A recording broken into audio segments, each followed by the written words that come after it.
Joni Mitchell's famous song about the infamous concert at Woodstock, the chorus of which says, "We've got to get ourselves back to the garden," has been recorded by more than 250 other artists, showing how meaningful that song has been and that concert was to more than one generation. Woodstock represented the dream of the hippies, the dreams of free love, unashamed nakedness, harmony with the land, and peace. It was a dream of returning in many ways to the Garden of Eden. It was the expression of a major theme in many human myths. The myth of a golden age, when there are no rules, no order, no social roles, and unbounded fertility of body and mind. The various ways people have understood this story of the Garden of Eden throughout our cultural history is fascinating. And it shows that this story awakens a deeply primitive desire to escape to a utopian past. A great many religions have some notion of golden age long in the past, and Eden has become this for many people.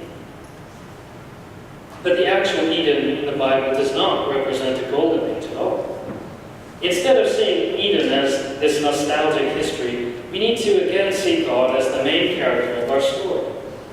In Genesis 1, we saw God as a kind of distant creator, as the one who created everything in 6 days and finished his work and rested. Now we get to see how God is active in his creation, as one who is in a close relationship with the man and the woman. Not only are they created, God breathes life into them.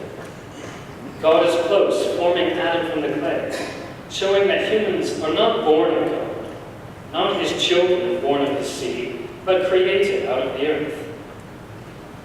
Humans are humble creatures that God nevertheless exalts to a place over the other creatures. As we saw last week when we considered what it meant to be the image of God. The image of God is a royal charter. It's a political relationship. It's a delegation of God's lordship to his people. So today we need to talk about 4 different themes in the Garden of Eden to help us fit it into our big story. The first theme we're going to talk about is genealogy, understanding how the Bible is a family story. The second theme is that Eden is a beginning, but it's not the end. It's not where we're going. It isn't perfection. The third thing we need to talk about is what work and rest mean. And then the fourth thing we will talk about is the shameless nakedness of Adam and Eve. Now we could spend weeks and even months talking about Genesis 2. It's such a rich story with so many cultural appropriations and paintings and stories that have grown up around it. But we need to quickly continue to move through our story.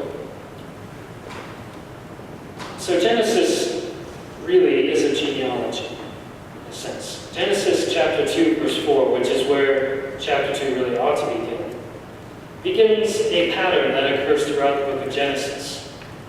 The formula, "these are the generations of," is kind of like a chapter heading for the book of Genesis. Remember that the chapters and verses of our Bible are not original. They've been added throughout the centuries to help people study them.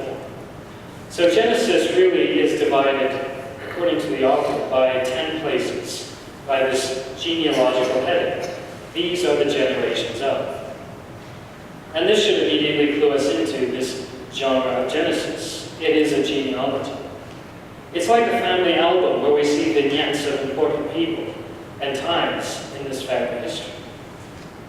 God isn't the patriarch of this family, but he is very much involved with the story. In fact, he's the one character that is there from the beginning and beyond the end. And this, again, should remind us that we're not being given a mythical story that is told for the sake of delivering timeless truths of moral value, or telling us how we fit into the universal order of things. Instead, this is a story that tells the ancient Jewish people how they fit into the family of the people of God. And as we continue our story, we'll learn how Genesis then is a book that we fit into as the continuation of the family of the people of God. So Adam and Eve are the first in this lineage. This means questions of whether they're the first or only two people in the world, or it really isn't that important to the book of Genesis. Remember, it's not a story to explain all the facts about how people as a species came about. It's not a story about how things came to be the way they are factually. It's a story about a particular family. And so Genesis, the book, is more than happy to leave out many of the details that we would need, that would be crucial for us to answer questions of historic or scientific or archaeological evidence or interest, because Genesis just doesn't see those things as relevant. It's telling a family history. And we have here the beginning of a family story that sees the union of God himself and Adam's line in Jesus Christ. God has intended to join the family, this family, from the very beginning. Jesus is not an afterthought. He's not a plan B, as I was taught growing up. He's not God's sort of emergency backup plan. But Jesus is the intention of God from the very beginning to become a part of human history in a specific human family. Jesus will be born into the family of which we are now just seeing the beginnings. And so it should not be a surprise then that I say that Eden is not a perfect place. It's not a golden age. It's not the ideal way that everything should have been now and forevermore. Jesus was always the intention. God had always intended to join his family. But it does make sense to consider Eden as a kind of royal garden, the forecourt of a kingly palace. This is actually what the word paradise, which isn't used in the Old Testament, but the word that we use, paradise, seems to have originally meant in an ancient Persian language a kingly garden, so a palace garden. In the ancient and medieval world, large gardens were only available to kings and rulers. The last thing a peasant would want to do is take care of a garden for fun or decoration. That's what they're doing all day anyway. So Adam and Eve, they were given much authority by God to rule over the creation after the character of his own reign. And so it's fitting that they have this choice land of God's creation. It is a place suited to the court of a great king.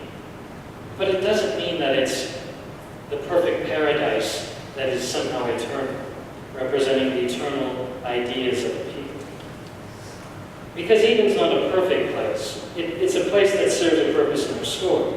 But that means we can't, once again, shortcut the story to find moral meaning in the Garden of Eden itself.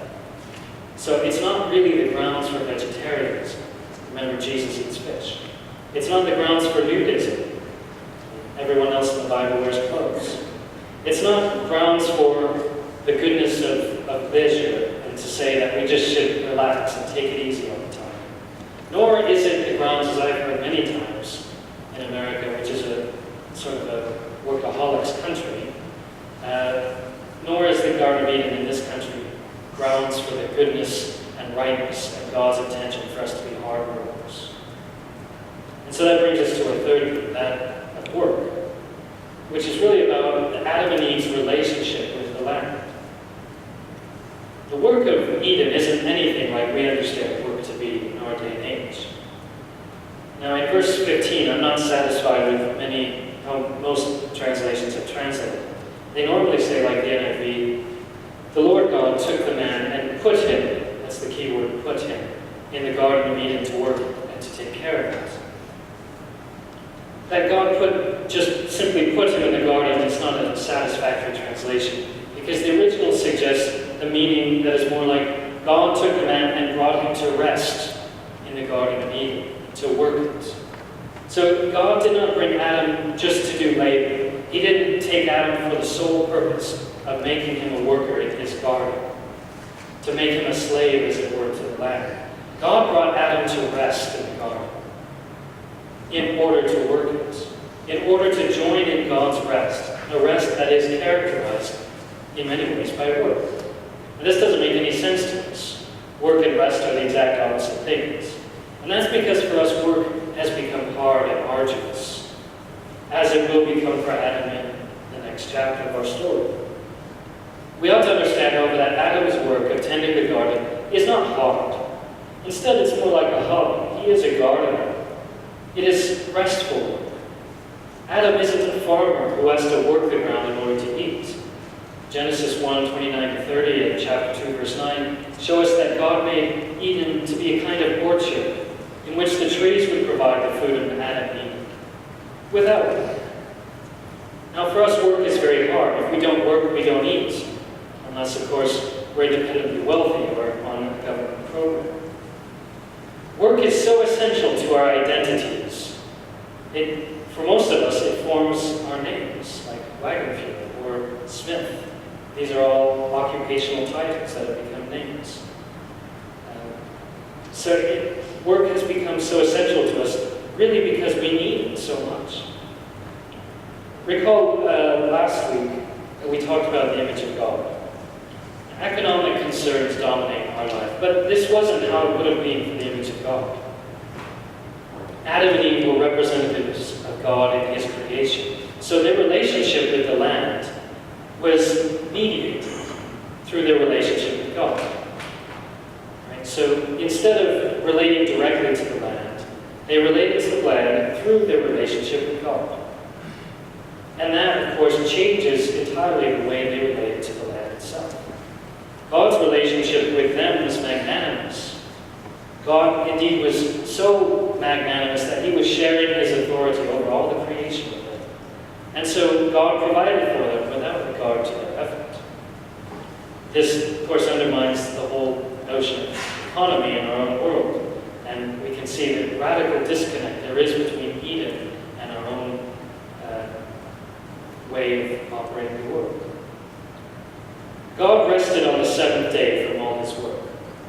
And a few weeks ago we looked at why it is good news that God rests, that He doesn't have to be actively involved in each and every action of His creation. God does not have to work to keep things running smoothly. Remember, we said He established natural laws to make things run on their own, in a sense. So God rests. And instead of having to make everything work, as sort of the man driving the cogs behind the scenes, God chooses to work. He chooses to work in a way that is about relationships. So God chooses to interact with His creation through living in active relationships. And Adam and Eve were similar. They don't have to do hard work in the garden. The garden would go on just fine without them. Instead, they choose to establish a relationship with the land that they work, and the animals over which they have dominion. In this way, Adam and Eve don't change because of their work. They aren't given their identity by their relationship with the land. They're not farmers in that sense. They're not tied to the land. But they are tied to their relationship with God, and that is what informs the way they relate to the land. Now, the first question we ask people when we meet them usually is, what do you do? We want to know their occupation. We want to know where they fit in the economic order of things. Work is one of the most important things in our lives. It is perhaps our most defining feature. But that's not how God sees us. And that's not who Adam and Eve are. They are known to God in their rest. Because, as I said, God caused them to come to rest in the garden. The book of Hebrews in the New Testament makes a very big deal out of this idea of rest. Hebrews describes eternity, heaven, spending eternity with God, as the great Sabbath rest for the people of God. Here in the beginning, then as in the end, rest is where God is known as God. In a relationship, without anything coming in between, without any kind of work. And this is why it's so important when Protestants have always talked about works righteousness and all of this. All of that gets in the way. It gets in between God and us. God wants us to have an immediate relationship with Him. And that is characterized by rest. And this is a rest for fellowship, for being together, for doing the work of God. That is what Eden is about, and that's what the Sabbath is about. And that's what eternity is really about. And that's what Jesus keeps trying to show the Pharisees about the Sabbath. It's not about keeping laws. but about ceasing arduous work, about ceasing to be a part of this world and keeping the wheels of the economy going. Instead, it's about taking time to rest in the presence and love of God. And often that means showing God's love to others who need help, regardless of what day it is. That might mean you have to do something of effort on Sabbath, as the Pharisees were not expecting. The Sabbath rest of God is about knowing God as God, without regard for what He does for us or what we do for Him. It's just resting in His presence. And that then brings us to our fourth and final theme of the Garden of Eden, and that is what it means to be naked and unashamed. Because this is really about Adam and Eve's relationship with themselves, with God, and again with the Lamb. God made Adam, but saw that it was not good that he was alone, and so God made the woman. Being the image of God, because last week we saw that the image of God is something that pertains to both male and female. So being the image of God is not something that people are alone. God did not intend to delegate His power so that some could lord it over one another, whether men over women, whether women over men, kings over subjects, or masters over slaves. God never desired humans to rule over one another, as we'll see again when the Israelites in the book of 1 Samuel come to want to choose a king. And God says to Samuel, don't be upset with the Israelites. It's not you they've rejected, it's me. Wanting a king, that means that they have finally denied what it means to be the image of God. God made each of us for the other, each to rule with Him. And this is made evident by their nakedness. There's no clothing of royalty, no class system, no way that any has the right to rule over another. And there are many other points we can explore about what it means to be naked and unashamed. But the main point is that Adam and Eve have a certain kind of relationship with each other, with God and with the creation. Clothing is both about concealing ourselves and projecting an image of ourselves. It protects us from others seeing us as we really are. It comes between us, but it also forms us and shapes us into an image, into the way we want to present ourselves. And so we manipulate how other people see us. We craft an image of ourselves, and in some sense make an idol in order to have other people interact with us through an image, through a representation. And so we put a barrier, we put mediation between ourselves and others. That is what clothing is really about. And Adam and Eve then are naked because they have nothing to hide, because they have an immediate relationship. They do not have a public, a private, and an intimate self. They are united in a childlike innocence of identity. But this is a very naive innocence. It is as yet untested and is therefore immature. It has not had to stand up to the trial and difficulty that will come in Genesis chapter 3. Clothing also protects us from God's creation. Adam and Eve do not need this protection in the Garden of Eden.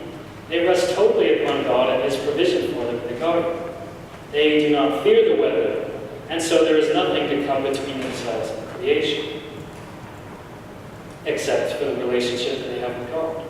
Now this might start beginning to sound like a dream world again, like a golden age, in which there is no rain or snow and the sun doesn't burn.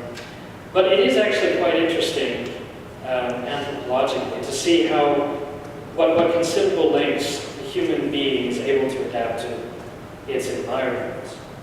We modern people cannot survive without clothes. We burn in the sun and freeze in the snow. But, for example, the indigenous people of Tierra del Fuego in southern Argentina, which is quite near Antarctica, these people are almost now extinct because of disease and European oppression. These people were recorded by anthropologists and figures like Charles Darwin on his famous voyage. Now, these people lived in freezing conditions, and indeed their women even swam and fished in the ocean, totally naked. These people had no clothing whatsoever, and yet their bodies adapted. And they show these people, they look quite different. They have very small and skinny arms and larger torsos, and the bodies adapt. Clothing means that we have an antagonistic relationship with God's creation.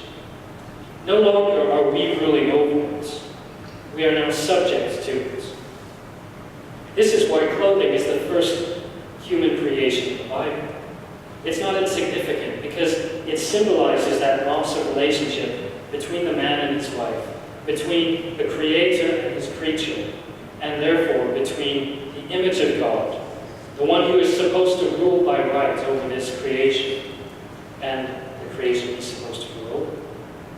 Clothing is but the first in a long series of technological inventions that show that our relationship with the creation has become one of war, attempting to dominate by artificial means rather than, as Adam and Eve would have, to rule by right. We have to overthrow natural forces in order to dominate, rather than having nature submit to our will, as it seems in the like Adam and Eve. Now, once again, we can't get to the moral of the story. We're not saying we should not become Amish because of this. Even the Amish use some technologies, of course, like a plow. We have to see Eden in light of the whole story. In quite a while, when we talk about the book of Revelation, we'll see the Garden of Eden return. Not as the place where God's people will live in eternity with him, but as a place incorporated into the heavenly city of Jerusalem, a city that comes down from heaven to earth. There God will live with us. We will live with God, fully clothed in our own stories. Stories of failure and brokenness. Stories of clothing made dirty. And clothing washed in the blood of the Lamb. We will never, as Joni Mitchell said, get ourselves back to the garden.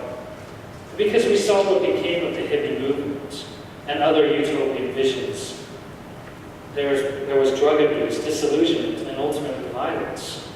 We cannot return to a naive innocence. And to do so, to try to do so, is irresponsible. Attempting to return ourselves to a right relation with God's creation, and with other people, without first being made right with God, is treason. It's to totally deny what it means to be the image of God. And this invites disaster. So never again will people be naked and unashamed, but they will be clothed with the righteousness of Christ.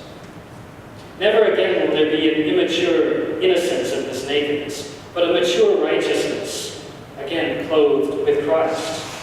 Our relationship with God is never going to be like that Adam and Eve had with God. It will be different, and it will be better in many ways. Because we will not know God only as creator, as a magnanimous ruler that Adam and Eve knew him as, but we know him as our Savior, our friend, our Redeemer, and indeed our Father, which, remember, Adam and Eve do not know God as the Father. So the good news of Eden, then, is that although we cannot return to this naive innocence, God comes to us to bring us to live with him, not by erasing our stories, not by undoing all of the history that human beings have made, but by redeeming all of it, bringing himself into that story in Jesus Christ.